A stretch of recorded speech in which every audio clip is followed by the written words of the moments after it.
Assalamualaikum warahmatullahi wabarakatuh. Perkenalkan, kami dari kelas 12 MIPA 5 izin untuk memperkenalkan diri. Saya Hana Faiza Malia. Perkenalkan, nama saya Dwi Sjoningrum. Perkenalkan, nama saya Eviana Juniati. Tujuan dari praktikum kami untuk mengukur volume sabun cuci tangan. Manfaat dari kami menambah pengetahuan nyata bagi penulis dalam pelaksanaan praktikum. Bisa mengetahui bagaimana caranya mengukur kedalaman lubang.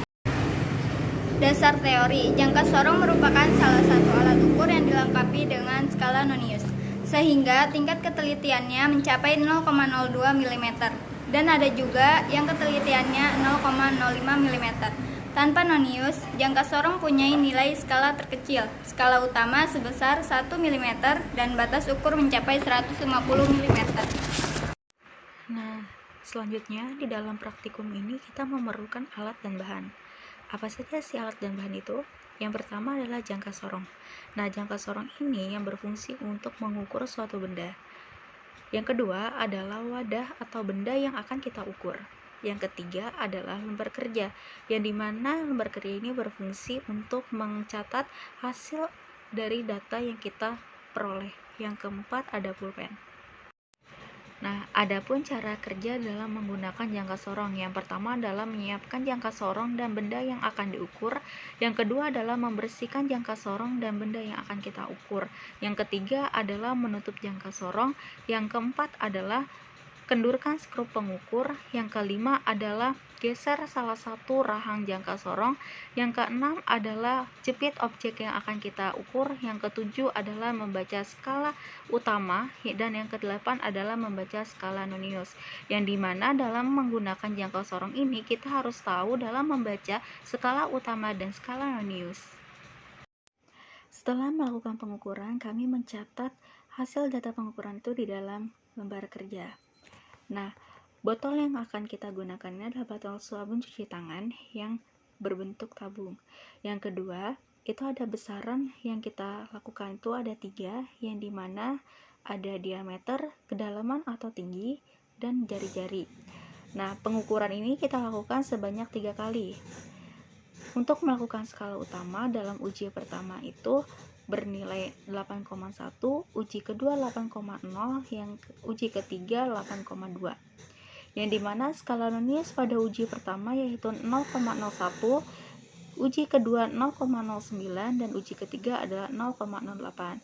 Adapun hasil pengukuran dalam uji pertama senilai 81,10, uji kedua 80,90, uji ketiga adalah 82,80, yang dimana nilai rata-ratanya adalah 81,60. Adapun besaran yang kedua adalah tinggi atau kedalaman. Nah, pengukuran dalam uji pertama skala utama ini adalah bernilai 7,1, uji kedua 7,3, dan uji ketiga adalah 7,4. Yang dimana skala Nonius dalam uji pertama ini senilai 0,03, uji kedua 0,08, uji ketiga 0,01. Hasil pengukuran dalam uji pertama ini yang bernilai adalah 71,30, uji kedua 73,80, uji ketiga 74,10, yang dimana rata-ratanya adalah 73,06.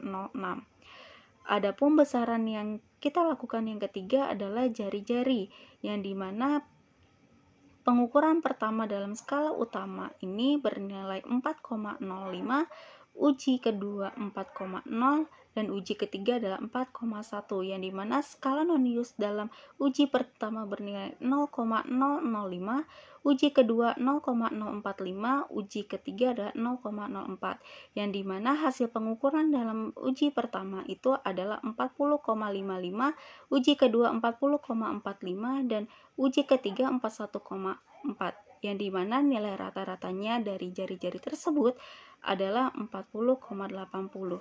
Analisis dan pembahasan. Yang pertama, menghitung volume tabung. Rumusnya yaitu Pi dikali R kuadrat dikali T sama dengan 3,14 dikali 40,80 kuadrat dikali 73,06 sama dengan depan 3,14 dikali 1664,64 dikali 73,06. Hasilnya 381.882,39 mm kubik. Yang kedua, cari angka penting.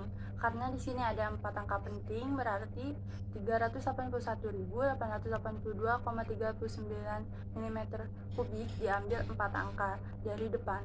Berarti 3.818 dikali 10 pangkat 2 sama dengan 3,818 dikali 10 pangkat 5.